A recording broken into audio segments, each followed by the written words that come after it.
In 2007, Radiohead releases In Rainbows. This is actually on my list of favorite albums of all time, so I'm happy that you chose this.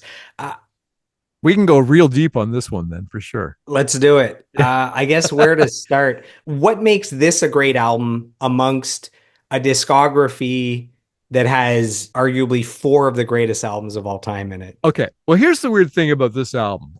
This is my favorite album from the aughts, from the 2000s and the 2000 yeah, things. But it might not be my favorite Radiohead album. I like it's I could easily argue for the Benz Kid A.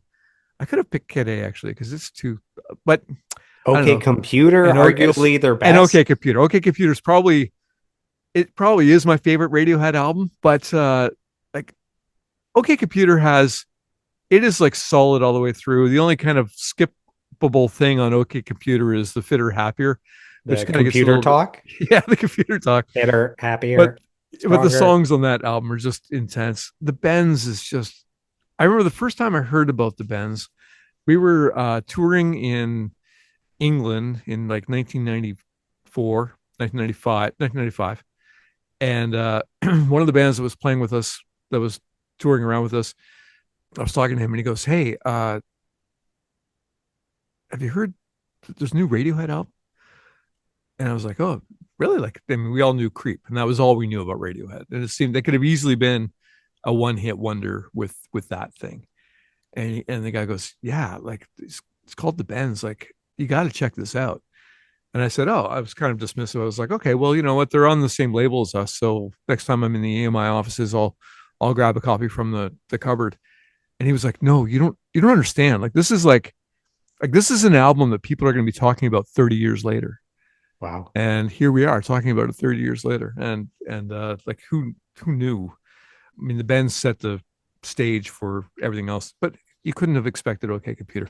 Then you couldn't have expected Kid A, which is like, I could easily argue for Kid A being my favorite too, except there's a few things in that are a little more difficult to listen to. But even on the strength of National Anthem alone, or Everything in Its Right Place, like those are just incredible, amazing songs.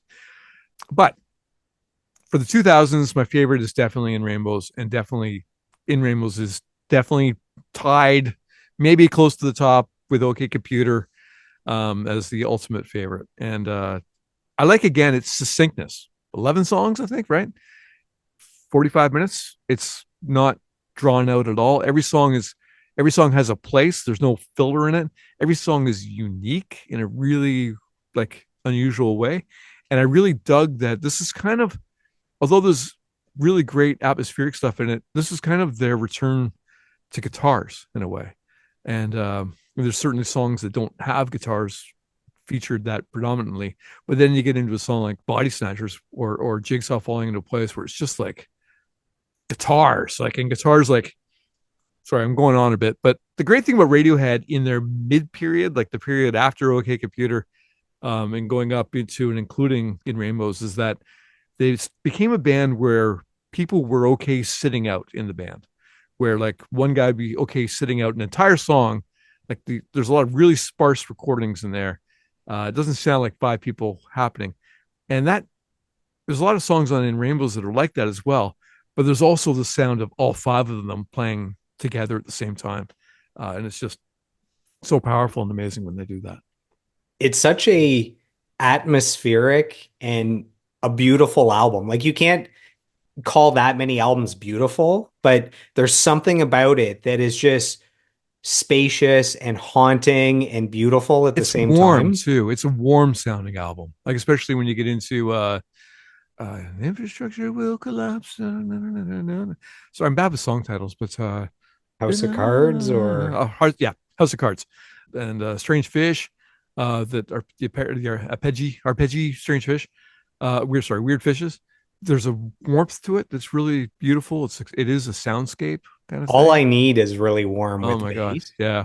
All I need, yeah. Well, sorry, that's the other thing about and Nude with bass too. That bass part, that's the other thing about this album is that I've always loved Colin Greenwood's bass playing, but I feel like In Rainbows is his best bass playing album. Like the choices he makes on this album are incredible, and the places where he joins in with what's going on with the guitars and stuff, where he sort of leaves the bass and kind of like leaves the low end and goes up and joins things or does a little thing, like a little riff, little run. It's an incredible album for him. Like, yeah, good job calling on this one. You mentioned Creep from before and Nude now. What's funny is Nude was Radiohead's first top 40 single since Creep, all the way back in whatever that was, 92 or 93. No, really? They Yeah. didn't chart? So they had big, they had number one modern rock Sure, singles, yeah, number one right. alternative singles, but on the actual Billboard Hot 100, where you have your Beyoncés and your Justin Biebers, it's their first time cracking the top 40 on the Hot 100 of every genre chart since Creep. Unbelievable. Yeah, So 16 years later or something like that. yeah, Wow, that's insane. Wow. I didn't know that. yeah. Do you remember when this album came out and it was the first major album where they did a pay what you can? Do you remember Yeah. that? Yeah, and I have to admit that I only came upon this record, like I only started really getting into it probably about maybe 10 years ago. I thought it was kind of a gimmick. I didn't think like the whole thing, and I kind of had it in the back of my mind that, well, if it's pay what you can, then or pay what you want, then is it really that great? And I'd kind of fallen off them a little bit from after Kid A, Hail to the Thief. What was that? What was after Kid A? So they had Amnesiac, which was just Amnesiac. extra songs from the Kid A Yeah, sessions. I fell off them there. Yeah. I fell off them in Amnesiac, But I just also Hail to the Thief wasn't up to par, generally speaking, as their greatest albums. right. So Yeah, but I mean, I know that it was a big deal. Like it was a big deal, this whole pay what you can thing. And I was thinking about that after the fact. Like that was it was kind of before the iTunes store came out. So iTunes was 2004. This Okay. was 2007. But what happened was between iTunes in 2004 and Napster, it's like people weren't buying albums anymore anyways. Yeah. So Radiohead with Hail to the Thief in 2003, they finished their contract with EMI. Right. And New York Times at that point described Radiohead as by far the world's most popular unsigned band. So they were trying to figure out what to do moving forward. And EMI was backing up the truck, trying to give them all the money in the world. But EMI wanted the masters. EMI wanted some, quality control on Right. it. Yeah. So they decided, well, we don't want to sign away our stuff to a major label. And in currently the market, people aren't buying albums anyways. So why don't we try an experiment where we own the music? If people are just going to download it for free and there's leaks and all that, we can be the ones to leak it. And that way, the whole world gets to hear it at the same time because we're releasing it. And technically, even if you don't have money, you can legally download it. So it was just this big experiment. And what's cool is you could pay anything from $0 up to whatever you want. And there's all this psychology behind it where if you even said, oh, it's starting at $1, any amount, everyone would pay a dollar. But when you say zero, it's like Zero. Right. it's you give so much freedom that most people on average paid like $4 to $8 because they felt like, oh, it's my choice and I would like to thank them with $5. So they ended up making $3 million instantaneously from the free, starting at free pay what you can release.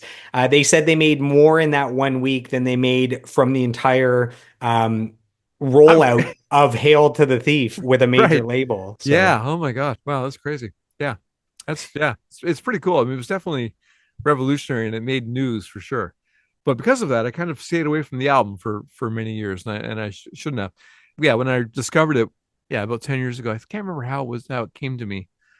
I couldn't believe how good it was. I was like just amazed, like right from track one. It was just it kind of reminded me more of Kid A than I thought it was going to. because So there's still the electronic undertones. there is, yeah, it's definitely got electronic undertones, but there's more of the band playing on top of it. So which is great, and like I said, the guitars and the yeah, it's such a amazing piece of work.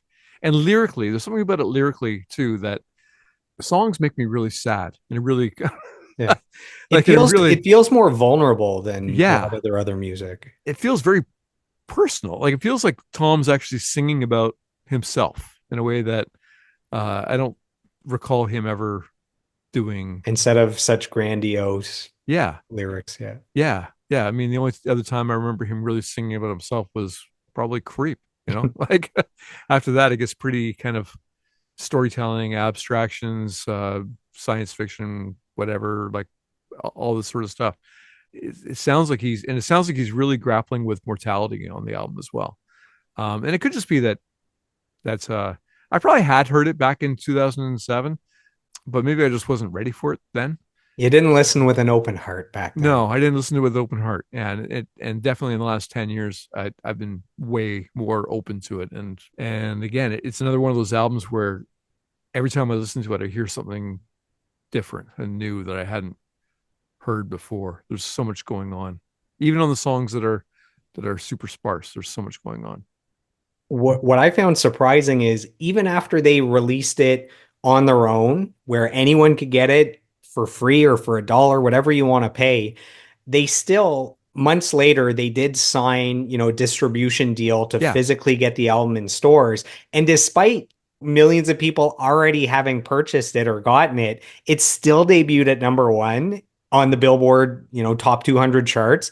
And it still went on to sell 3 million copies worldwide. And you think, they tried this indie experiment instead of them selling 2 million copies of their albums like they normally do, maybe they sell 200,000 copies or something. It still went on to sell 3 million copies. wow, it's a great album for vinyl too, because it's another 10 song or again 10 or 11 songs. I can't remember, but 45 minutes probably. It fits nicely on one record, and seems like it's tailor made for that kind of thing. What about what did you? When did you find the record? Did you find it in 2007, or Yeah. Yeah. did you I take? remember because the year it came out, I was already a big Radiohead fan, so I was ready for it.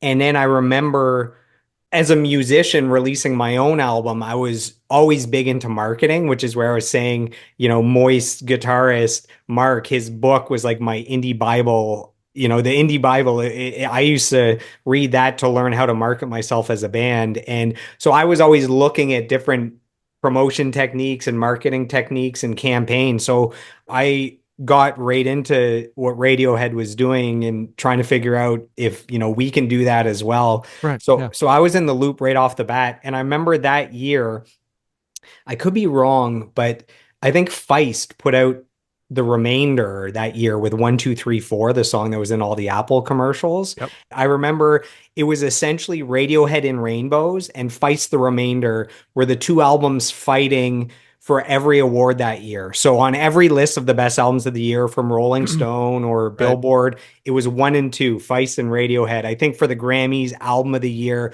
Feist, Radiohead. And I could be remembering it wrong, but I just remember those two albums kind of dominated everything that year, and both are all-time great albums. Yeah, absolutely, for sure. Yeah.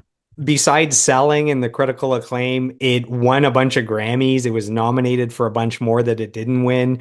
And then the reviews, it's considered an all-time great album, which is you think that when a band like Radiohead that already has the Bends and OK Computer and Kid A, Kid that A. those Yeah. three are considered three of the greatest albums of all time, you figure it'd be almost impossible to put out a new album that somehow is also on all the lists of greatest albums of all time, but that's what they did. So the album comes out and it was ranked one of the best albums of the year and of the decade by most publications.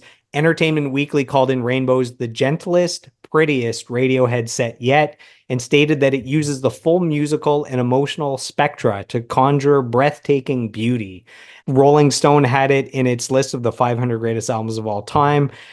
I'd have it in for sure, my top 20 greatest albums of all Yeah. time. It probably slides in at the bottom end of the top 10. I'd have to think about it. Luckily, I've had all these guests where they share their top five. Nobody's made me sink my teeth into what are my top five. So it's hovering around That's the 10 yeah. area, I Someday think. you'll have to do that sometime. Yeah. Yeah. You're the Joel Martin top five of all time. You'll have to come to terms with that. Then I'll know why my guests are always squirming so hard Yeah, when I try to get them to commit to their but albums. that is another thing that's really kind of that you skated on there, which is that it came out 10 years after OK Computer. Came out 12, 13. 13, Okay, Computer was 94, 97, 97, 97. I So think. 10 years 97, later. 10 years later. You're right. Sorry. So 12 years after the Bends. So here's a band after the Bends could have easily been thought of at the time as being this band is never going to Top. Yeah. hit another, yeah, never going to hit a creative zenith like this again. And 12 years later doing it, it's kind of it's like a U2 type situation where U2 releases War in 83 and Joshua Joshua Tree in Tree. 90 and 87 and Octave Baby in 91 and All You Can't Leave Behind in 2001, like so, Yeah. or 2000. So same kind of thing. They're on the same kind of they're in the same conversation as U2 as far as like all time bands, just for that, just for the, having that the length of importance that they've been able to maintain. You saw Radiohead live on the tour for arguably their greatest album. Yeah, at the Beast at the Bell Place, the Center Bell in Centre Bell. Centre Bell, and yeah, and I was astounded. It was like so. I had no idea what to expect, and it was mind blowing. And you said you saw Hail to the Thief tour, So what's funny is I also saw them in Montreal, also at uh, Centre Bell. and it was Hail to the Thief, that tour, but it was actually twice the size of your show. So they played outside. I think it was Parc Olympique or the island or something where it was Yeah, outside.